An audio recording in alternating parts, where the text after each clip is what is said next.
So hey students, here we are again with class 12th NCERT history chapter first part 8 लेकर आपके सामने हाजिर है, 8वां भाग। तो स्टूडेंट्स, ये रहा हड़प्पा सभ्यता एवं पश्चिम एशिया का एक मानचित्र, बट इस रेखा चित्र में कोई पैमाना नहीं दिया गया है। अब मैं इंडिया दिखाता हूँ। ये देखिए, ये इंडिया है, ये गुजरात का हिस्सा है इंडिया का, ठीक है जी। ये यहाँ से गुजरात, ये इंडिया है जी सारा, ठीक है। यहाँ से ये हड़प्पा पाकिस्तान में है, ये मेलुआ पाकिस्तान में है, सुतकोंगेडोर पाकिस्तान में है, मगान पाकिस्तान में है, रसाल जनेज, दिलमुन, तपेया, सैरे सोख्ता ये पाकिस्तान में नहीं है, ये मेसोपोटामिया हो गया, सॉरी मगान, और ये सारे साउथ अफ्रीका के पार्ट हैं। तो ये लाल सागर है, अरब सागर, भूमध्य सागर और कैस्पियन सागर, ठीक है। तुरान, शहर शोख्ता ये ईरान के आसपास है, ठीक है। अल्तिन डेपे ईरान, इराक, इजराइल, ये एरिया है सारा। तो ये रेखा मानचित्र है। अब चलते हैं अगली स्लाइड की तरफ, ठीक है। अब अगली स्लाइड में, इस स्लाइड में सुदूर अक्षेत्रों से संपर्क। अब जो दूर के क्षेत्र थे उनसे किस प्रकार संपर्क किया जाता था। हाल ही में पुरातात्विक खोजें इंगित करती हैं कि तांबा संभवतः अरब प्रायद्वीप के दक्षिण पश्चिम छोर पर स्थित ओमान से भी लाया जाता था। तांबा कहाँ से लाया जाता था? दक्षिण पश्चिम छोर पर अरब प्रायद्वीप के, अरबीय प्रायद्वीप के दक्षिण पश्चिमी छोर पर स्थित ओमान से भी लाया जाता था, ठीक है। रासायनिक विश्लेषण दर्शाते हैं कि ओमानी तांबे और हड़प्पाई पुरावस्तुओं दोनों के निकल के अंश मिले हैं। ओमानी तांबे और हड़प्पाई पुरावस्तुओं में क्या मिले हैं? निकल जो धातु है उसके अंश मिले हैं, जो दोनों के साझा उद्भव की ओर संकेत करते हैं। संपर्क के और भी संकेत मिले हैं। एक विशिष्ट प्रकार का पात्र अर्थात एक बड़ा हड़प्पाई मर्तबान, जिसके ये रहा मर्तबान जी,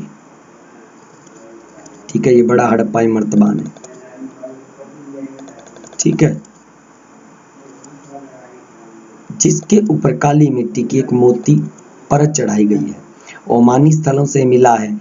ऐसी मोटी परतें तरल पदार्थों के रिसाव को रोकती हैं। मतलब इतनी मोटी परत थी कि जो पानी है या कुछ भी उसमें डालें, तरल पदार्थ जो भी है वो रुकेगा नहीं मतलब रोकेगा, सॉरी, उसको वो रिसेगा नहीं।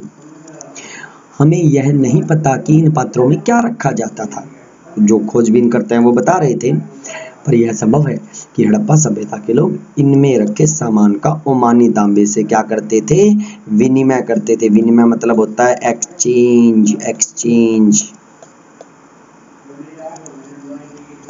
ठीक है जी। एक्सचेंज करते थे, वो बदला देते थे कि एक चीज के बदले में आप हमें ये चीज दो, बार्टर सिस्टम। बात करते हैं अगली स्लाइड की। तो ये अगली स्लाइड है जी हमारी, और इस स्लाइड के अंदर आपको चित्र में देखने को मिल रहा है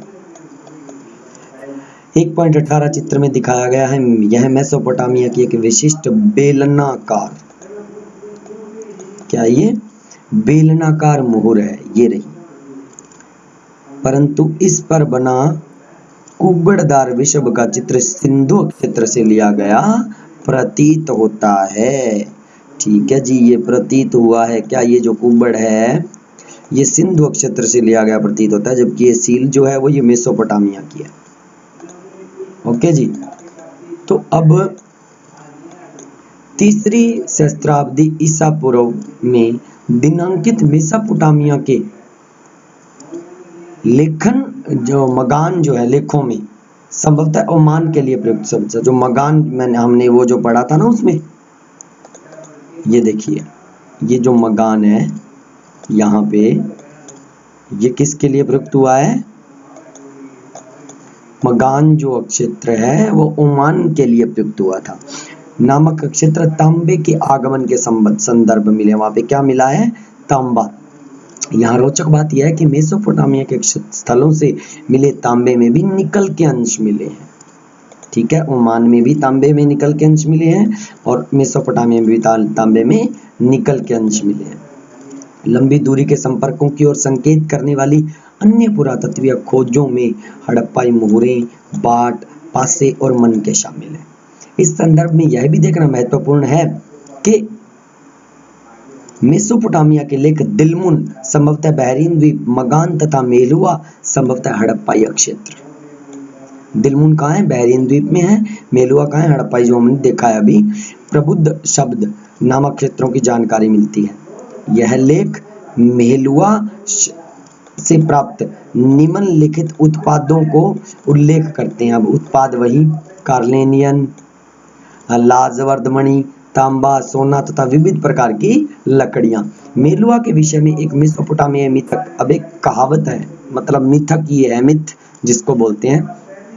धारणा, तुम्हारा पक्षी हाजा पक्षी हो, उसकी आवाज राजा प्रसाद में सुनाई दे। कि तुम्हारा जो पक्षी है वो भगवान का पक्षी हो और उसकी आवाज जो है वो महल में जाके सुने। ठीक है, कई पुरातत्वविदों का मानना था कि हाजी पक्षी मोर है। क्या यह नाम उसे अपनी आवाज से मिला था?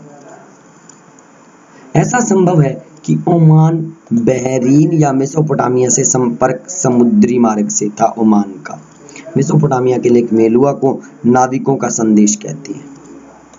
मेसोपोटामिया के लेख मेलुआ, जो मेसोपोटामिया के लेख जो हैं वो मेलुओं का क्या बोलते हैं? मेलुआ को नाविकों का देश बोलते हैं। ठीक है, अब क्वेश्चन आ गया, मेसोपोटामिया के लेख मेलुआ को किस नाम से बुलाते थे? नाविकों का देश। इसके अतिरिक्त हम मोहरों पर जहाजों और नावों का चित्रांकन भी पाते हैं। बहरीन में गीली गोलाकार फारस की खाड़ी प्रकार की मोहर ये रही। कभी कभी हड़प्पाई चित्र भी इसमें मिलते हैं। रोचक तथ्य यह है कि दिलमुन, ठीक है, दिलमुन के स्थानीय बाट हड़प्पाई मानक का अनुसरण करते थे। दिलमुन कहाँ है? बहरीन क्षेत्र में है जी। ठीक है, अब नाव वाली मोहर ये रही। ऐसा संभव है कि ओमान, बहरीन या मेसोपोटामिया से संपर्क सामुद्रिक मार्ग से था। मेसोपोटामिया में लेख मेलुआ नाविकों का देश कहते हैं। इसके अतिरिक्त हम मोहरों और जहाजों में नाविकों का चित्रांकन पाते हैं। ये रही नाव वाली मोहर जी। ठीक है, हड़प्पा क्षेत्र ओमान, दिलमुन और मेसोपोटामिया तक कौन से मार्गों से जाया जा सकता था? ये देखिए जी, कहां से जाया जा सकता था, यहाँ पे बताया गया है स्पेशल।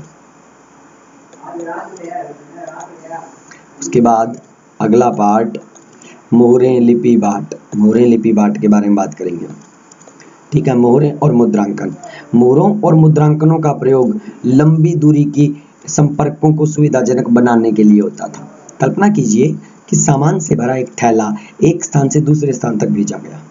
इमेजिन करना है, उसका मुख रस्सी से बांधा गया और गांठ पर थोड़ी गिल्ली मिट्टी जमा कर एक या अधिक मोहरों से उसे दबा दिया गया। इस तरीके से उसको दबा दिया गया जिससे मिट्टी पर मोहरों की छाप पड़ गई। यदि इस थैले के अपने गंतव्य स्थान पर पहुंचने तक मुद्रांकन अक्षुण्ण रहा तो इसका अर्थ यह था कि थैले के साथ किसी प्रकार की छेड़छाड़ रही है। यानी कि ये जो मोहर अगर हट जाती तो पता लग जाता कि थैला खोला गया है। मुद्रांकन से प्रेषक की पहचान का भी पता चल जाता था और जो मुद्रा का अंकन था उससे यह भी पता चल जाता था कि ये थैला आखिर भेजा किसने है।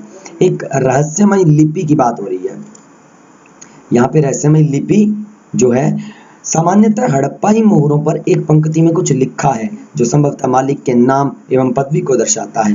विद्वानों ने भी यह सुझाव भी दिया कि इस पर बना चित्र आमतौर पर एक जानवर अनपढ़ लोगों को संकेत रूप के अर्थ बताता था। ठीक है जी, अब अगली वीडियो में हम अगले पैरे का जिक्र करेंगे जरूर।